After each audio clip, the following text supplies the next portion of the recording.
Hola, curiosas y curiosos. En la era de Internet, todos estamos acostumbrados a la publicidad personalizada, conocida como Identity Marketing o marketing de identidad. Este nuevo y valiente mundo de las ventas significa que solo se nos muestra anuncios que se consideren atractivos para nosotros, para el usuario o espectador. Ya sea que Amazon te recomiende un nuevo libro, Netflix te sugiera una película en particular o que Google te venda algo determinado después de que nosotros lo mencionemos en un correo electrónico. Sí, como oyes. Y es que los anunciantes obtienen información sobre usuarios individuales y la usan para decidir si molestarte o no en enseñarnos un anuncio particular. Pero, ¿sabes el único lugar donde esto no se aplica? Pues en cine y televisión. Y no me refiero a los anuncios que se reproducen durante las pausas publicitarias. Estoy hablando de los anuncios que aparecen dentro del contenido en sí, llamado de manera diversa Product Placement, colocación de producto o integración de marca. Este es el tipo de anuncio que no parece un anuncio porque está dentro del entretenimiento que estás viendo.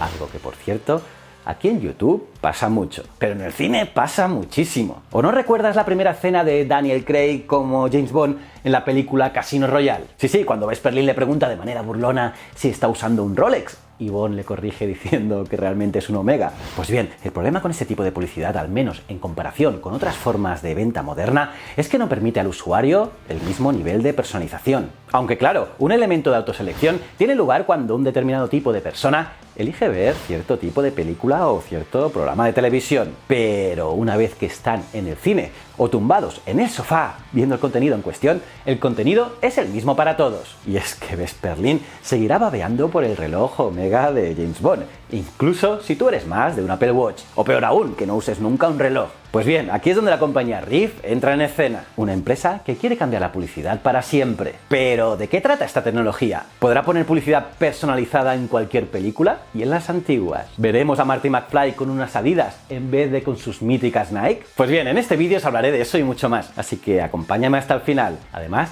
al final de este vídeo os haré una pregunta y la mejor respuesta saldrá aquí en el canal. Por lo tanto, suscríbete y dale a la campanita para estar al día de todas las noticias de marketing, redes sociales y tecnología. Soy JJ Priego y esto es Easy Promos TV. ¡Vamos!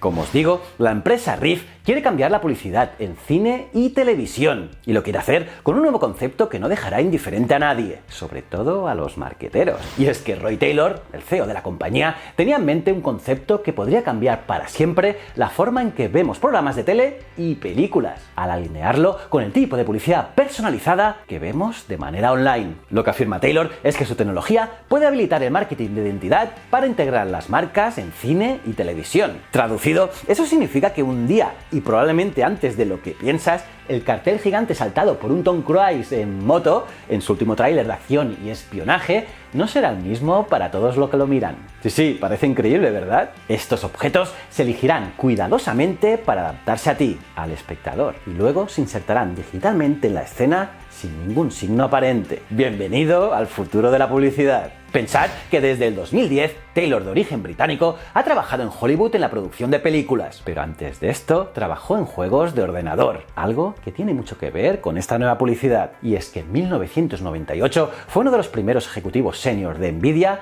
fuera de los Estados Unidos. Este conocimiento en juegos y específicamente de la tecnología de gráficos involucrada habla de lo que se está llevando a cabo actualmente en su empresa, en Riff. Taylor explicó que cuando juegas a un videojuego, incluso si juegas online al mismo tiempo que millones y millones de otras personas, cada persona que juega en ese mismo sandbox tiene una visión completamente única. Ningún jugador ve exactamente lo que hace otro jugador, aunque esté jugando al mismo juego. Así que le pareció que si se pudiera ofrecer una infraestructura de videojuegos donde literalmente cientos de millones de personas tuvieran una experiencia de visualización completamente única, eso también podría usarse para crear integraciones de marcas únicas. Además, Taylor afirma que en realidad es menos difícil editar cosas en contenido de vídeo que en los propios videojuegos, ya que en un juego que se puede jugar online, el motor gráfico debe ser capaz de ofrecer una experiencia en tiempo real sin ninguna idea de lo que el jugador hará en un momento determinado. En cambio, las cosas son mucho más previsibles en un programa de televisión. Por ejemplo, puedes ver Breaking Bad tantas veces como quieras, y es probable que los diversos giros y vueltas de la trama no cambien en cada visualización posterior. Pero entonces, ¿cuántas versiones de una película o programa de televisión tendrán que presentar los estudios de antemano, permitiendo así la sustitución de diferentes elementos en las escenas? Pues bien, si le preguntamos a Taylor si es posible hacer, digamos, 100 cortes diferentes de una película para incorporar cada marca de refresco diferente, el empresario te dirá sin dudarlo que, ¿por qué no?,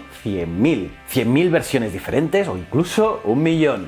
¿Es demasiado optimista este tipo? Pues según Taylor es sencillo. Todo lo que se debe hacer es mantener los objetos 3D en la nube y así la cantidad de opciones es casi infinita. Así, por ejemplo, cada objeto en una escena en una sala de estar podría manipularse para presentar algo predicho estadísticamente que le resulte atractivo al espectador. Pero esto puede provocar, y vamos a exagerar mucho, que por ejemplo Lawrence de Arabia le podamos poner botas Nike. Pues bien, cualquiera que haya estado en el cine en el último cuarto de siglo sabe que ahora es posible insertar objetos digitalmente, ya sean botellas de Coca-Cola o un Tiranosaurio Rex, y se hace junto a actores reales de carne y hueso. Pero lo que Riff puede hacer es insertar facsímiles digitales de objetos reales dentro de las escenas, en algo aproximado a tiempo real. Eso incluye obtener la iluminación correcta de cada objeto, usando una técnica llamada trazado de rayos, que usa la luz y las sombras en cada escena para conjurar la magia matemática necesaria. Cada vez más, también será posible hacer esto con interacciones más dinámicas, donde los objetos se rastrearán con los personajes en lugar de aparecer en estantes en el fondo, o en las mesas en primer plano. Y claro, mientras los expertos en marketing se lamen los labios solo de pensarlo, más de un cinéfilo, como es lógico, se pondrá las manos a la cabeza. ¿Y es que significa esto que todas las películas clásicas se encuentren repentinamente llenas de productos? Como decimos, estamos en un futuro en el que Lawrence de Arabia pase por el desierto con las últimas Nike Boots, o que incluso el veterano de Vietnam de Taxi Driver, Travis Bickle, conduzca un Uber. Pues ante este tipo de pregunta, Taylor enfáticamente dice que no. Según el empresario, hay algunas piezas icónicas de cine y televisión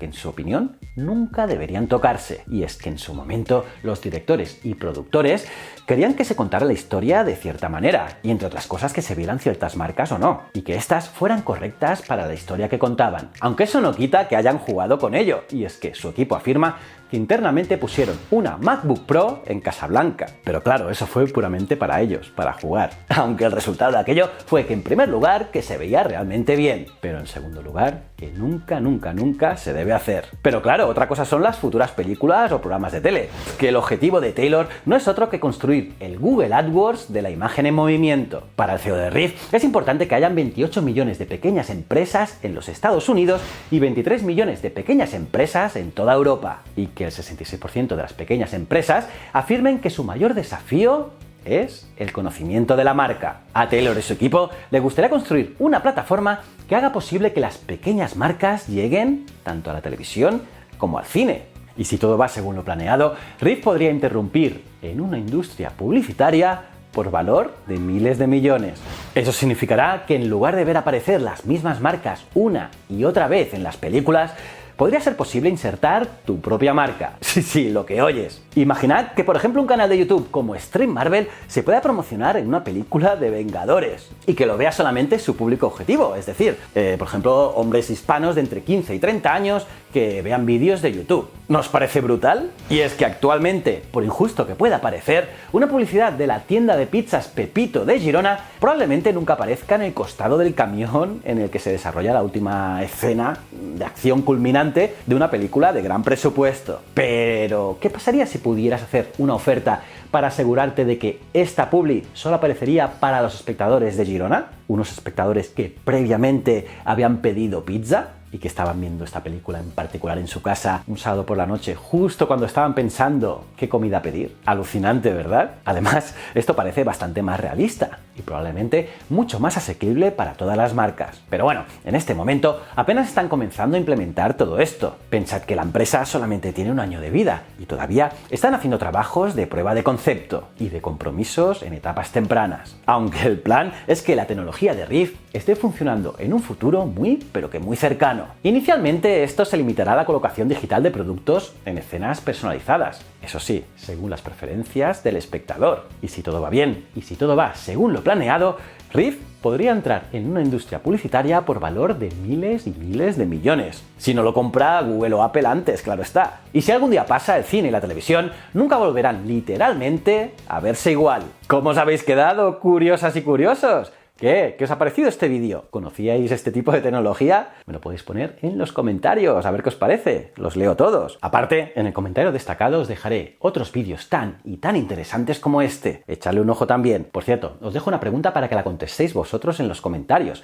De las respuestas acertadas, elegiré una al azar que pondré en la pestaña Comunidad del canal. A ver quién la sabe. En toda la historia del cine, ¿cuál creéis que fue la primera referencia documental probada sobre el uso del emplazamiento de producto? Sí, ¿cuál fue el primer producto pagado que salió en una película? ¡Suerte a todos! Y nada, aparte de darle like al vídeo, suscribíos y campanita, os recomiendo este vídeo de aquí, lo tenéis que dar sí o sí. O si no, también a este botón, que es para que os suscribáis al canal si no lo sois.